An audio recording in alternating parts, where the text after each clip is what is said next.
በነገራችን ላይ ስጠን ብለን የምንለምነውንና ስጠን ብለን የምንማጸነውን እያንዳንዱን ጥያቄዎቻችንን ሳንለምነው መስጠት የሚችል አምላክ በሎሌዎቹ ይህንን ማየት ትችላላችሁ። ወደ ሩቅ ሀገር እንደሚሄድ አውቆ ራሱ የጠራቸውን ሎሌዎች ብር ልስጣችሁ፣ መክሊት ልስጣችሁ፣ የምታተርፉበትን ጸጋ ላካፍላችሁ ብሎ ሰጠ እንጂ እነሱ ተሰብስበው መጥተው ትተሃል ልትሄድ ነውና እስከምትመለስ ድረስ እስከምትመጣ ድረስ በምን እናውቃለን የምንጠባበቅበት ነገር ስጠን ብለውት አይደለም። ልብ ብላችኋል? ጌታችን በምድር ላይ በተመላለሰበት ጊዜ ላይ ወይም በምድር ላይ ሰው ሆኖ እየተራመደ ባስተማረበት ወቅት ላይ ሰዎች የሚረባ ነገር ጠይቀውታል ብላችሁ ታምናላችሁ? አብዛኞቹ ሰዎች ሲጠይቁት የነበረውን ጥያቄ ሲለምኑት የነበረውን ልመና ስታዩ በጣም ነው የሚገርማችሁ። አብዛኞቹ ይጠይቁት የነበረው ስለ ስጋዊ ነገሮቻቸው ነበር። የታመሙት ለመፈወስ ነበር ሲጠይቁት የነበረው።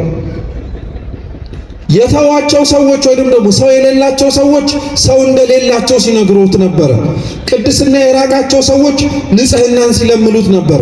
እኒህ ሁሉ ልመናዎችን በሙሉ ጌታችን ኢየሱስ ክርስቶስ ግን ጠቅልሏቸው ሰዎች በእግዚአብሔር ፊት ቆመው ሊለምኑት የሚገባውን ትምህርት ሲናገር ግን ጸሎት ሲያስተምር እንዲህ ነው ያለው፣ ጽድቁንና መንግስቱን ሹ ሌላው ይጨምርላችኋል ነው።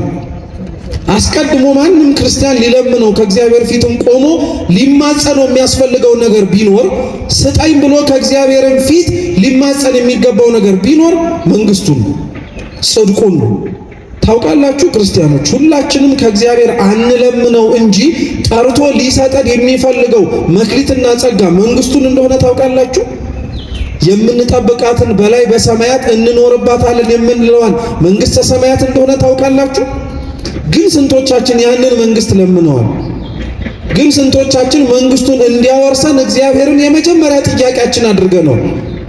እግዚአብሔር ለዛ ነው የሚያስፈልገንን እንደሚያስፈልገን አውቆ የሚሰጠን አምላክ መሆኑን ሊያስተምረን ስለፈለገ ወደ ሩቅ አገር ሊሄድ የነበረው ይህ ባለጸጋ ሎሌዎቹን ጠራቸውና እንኩ የሚያስፈልጋችሁን ልስጣችሁ አላቸው። ባለጸጋው እነዛን ሎሌዎች ሰበሰባቸው። የመጡትንም ሎሌዎች ሲነበብ እንደሰማችሁት እንደየአቅማቸው መክሊትን ሰጣቸው አለ። እስኪ እንደየአቅማቸው በሉ።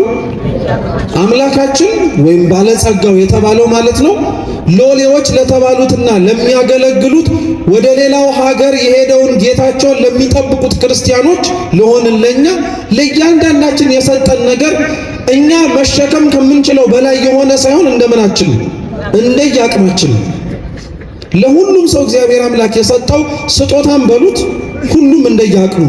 ስጦታው በእርግጥ ቅዱስ ጳውሎስ በመልእክቱ በቆሮንቶስ እንደሚናገረው አንድ አይነት አይደለም፣ ልዩ ልዩ ነው።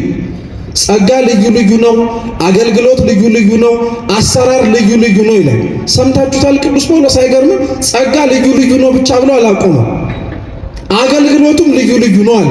ያንን ጸጋ ሰው ሊያገኝበት የሚችልበትን መንገድ ተመሳሳይ አይደለም አለ። ቀጠለና ደግሞ አሰራሩም ልዩ ልዩ ነው አለ። ጸጋው መለየቱ አገልግሎቱ መለየቱ ብቻ እንዳይደንቃችሁ ክርስቲያኖች፣ ያንን ነገር ለማግኘት የምንወጣበትና የምንወርድበት መንገድ አሰራሩ ራሱ የተለየ ነው። አንዳንዱ የእግዚአብሔርን መንግስት ለማግኘት በቅዱስ ጋብቻ ሊወሰን ይችላል። አንዳንዱ የእግዚአብሔርን መንግስት ለመውረስ በዓት አጽንቶ ገዳም ገብቶ መንኩሶ ባህታዊው ሆኖ ሊኖር ይችላል። አሰራሩ ልዩ ልዩ ነው አይደለም? ነው ልዩ ልዩ እኮ ነው። ያገባው ሌላ ነው፣ የመነኮሰውም ሌላ ነው።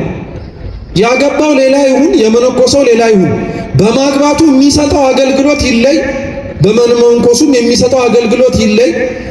እግዚአብሔር የሰጠው ለዚህ ሰው ጸጋው ትዳር ይሁን፣ ለዛ ሰው የሰጠው ጸጋ ደግሞ ምንኩስና ይሁንም። ቅዱስ ጳውሎስ ግን መጨረሻ ላይ ምን ይላል? አሰራርም ልዩ ልዩ ነው ካለ በኋላ ሁሉን የሚሰጠው ጌታ ግን ስንት ነው ይላል? አንድ ነው። ክርስቲያኖች በሙሉ በተሰጣቸው ጸጋ ከእግዚአብሔር በተቀበሉት በማናቸውም አይነት መክሊት ሊወርሱት የሚችሉትና ገብተን እንኖርበታለን ብለው የሚለምኑት ቦታ ስንት ነው? አንድ ነው። ለጻድቃን የተዘጋጀችውን መንግስተ ሰማያትን ለባህታውያንም ተዘጋጅታለች፣ ለመነኮሳትም ተዘጋጅታለች፣ ለባለትዳሮችም ተዘጋጅታለች። ለሁሉም እግዚአብሔር አምላክ ወርሰውት እንዲኖሩት ያዘጋጀላቸው መክሊት ብትኖር መንግስቱ ስንቲት ናት ማለት ነው? አንዲት ናት። የምንወርሰው መንግስት ብቻ አይደለም። በነገራችን ላይ አንድ የሆነ የምንወርስበት ምክንያታችንም አንድ ነው። ባለትዳሮች ጸጋቸው ሆኖ የሚያገቡት አግብተውም ጭምር ለመኖርም የሚፈልጉት እግዚአብሔርን ለማስደሰት ነው። በትዳራቸው ውስጥ አምላካቸውን ለማግኘት ነው። መነኮሳትም የበለጠውን ክብርና የበለጠውን ጸጋ ፈልገው ሰው ከበዛበትና ምንም ነገር ካለበት ቦታ ላይ ተለይተው ብቻቸውን በረሃ ውስጥም የሚኖሩት በዛ ሕይወታቸው ውስጥስ ማንን ለማስደሰት ነው? እግዚአብሔርን ለማስደሰት ነው። ጸጋቸው አሰራራቸውና አገልግሎታቸውም ልዩ ይሁን እንጂ በሁለቱም ሕይወት ላይ የሚፈልጉት ማንን ነው ማለት ነው? አንዱን እግዚአብሔር ነው። አሁን ክርስቲያኖች እኛ የምንኖረው ሕይወት ውስጥ ይቅርና ለማስደሰት በሕይወታችን ውስጥ ራሱ እግዚአብሔርን እንፈልገዋለን እንዴ? አብዛኞቻችን እኮ ከምንኖረው ኑሮ ውስጥ እግዚአብሔርን ከመፈለግ ይልቅ ከምንኖረው ሕይወት ውስጥ እግዚአብሔር እዛ ሕይወት ውስጥ አለ ብሎ ከመፈለግ ይልቅ እግዚአብሔር ቢኖርም ባይኖርም ልንኖረው የምንችለው ኑሮ እንደሆነ አምነን መሰንበት ከጀመርን በጣም ቆይተናል። ክርስቲያኖች በዚች ምድር ላይ ሕይወት ኖሮን እግዚአብሔር አምላክ እስካቆየንና እስትንፋስ እስካለን ድረስ እስከ መጨረሻይቱ ሕቅታ ድረስ ትልቁ ልንኖረው የሚገባው ነገር ቢኖር እግዚአብሔርን ፍለጋ ነው። በየትኛውም ጊዜ የማይቋረጥ ናፍቆታችን ቢኖር ክርስቶስ ነው። ሰው በዚች ምድር ላይ የሚኖረው እሱን ብቻ ለማግኘት ነው። የጸጋዎች ሁሉ ጸጋ፣ የስጦታዎች ሁሉ ስጦታ ሰዎች ለሌላው ሰዎች ሊያደርጉት ከሚችለው ትልቁ ነገር በላይ ምንድነው ብትባሉ እግዚአብሔር ነው። ሰው የሚኖረው እርሱን ለመፈለግ ነው። እርሱን በመፈለግ ውስጥ ደግሞ መልሶ ራሱን ያገኘው። ሰው የሚኖርበት ዋነኛው ዓላማው እሱ ነው። እግዚአብሔርን ለመፈለግ ነው። በሕይወት ውስጥ አምላኩን ለማግኘት ነው። ያንን ሕይወትና ያንን መክሊት ለማግኘት ነው ክርስቲያኖችም የሚኖሩት። ያንን እግዚአብሔርን ፈልገው ለማግኘት የሚናፍቁትን ከእርሱ ጋር አብረው እንዲኖሩ ጭምር ደግሞ የሚማጸኑትን አምላክ ማግኘት የሚችሉበትን ደግሞ አምላክ መክሊቶች፣ ስጦታዎች፣ ጸጋዎች ሰጥቷቸው። መቼም ጸጋ ማለት በቃሉ ትርጉም ብቻ ብንመለከተው ስጦታ ማለት ነው። እግዚአብሔር ማናቸውንም ነገሮች ለሰው ልጆች ስጦታ አድርጎ የሚሰጣቸውና ስጦታም አድርጎ እንኩ ተቀበሉኝ የሚላቸው እንደ ስጦታነታቸው እኛ ጋር እንዲቀመጡ አይደለም። አንደኛ ለዛ ነው ሲነበብ እንደሰማችሁት ለሎሌዎቹ የሰጣቸውን መክሊቶች በሙሉ ተመልሶ ያ ጌታ ከሌላ ሀገር ሲመለስ አምጡት ብሏል አላለም? ብሏል አላለም? ብሏል። እግዚአብሔር የሚሰጠውን ነገር በሙሉ ስለዚህ ምን ያደርጋል ማለት ነው? ይቀበላል ማለት ነው። ይሄንን አልለመድንም አይደል? በእኛ ሕይወት ግን አሁን ለአንዱ ለምንወደው ሰው የምንሰጠውን ስጦታ ይዞት እንዲያስቀረው ነው እንጂ እኛ ተመልሰን ስንመጣ የሰጠው የት አለ ብለን የምንቀበለው አይደለም። እግዚአብሔር ግን እንዲህ አይደለም።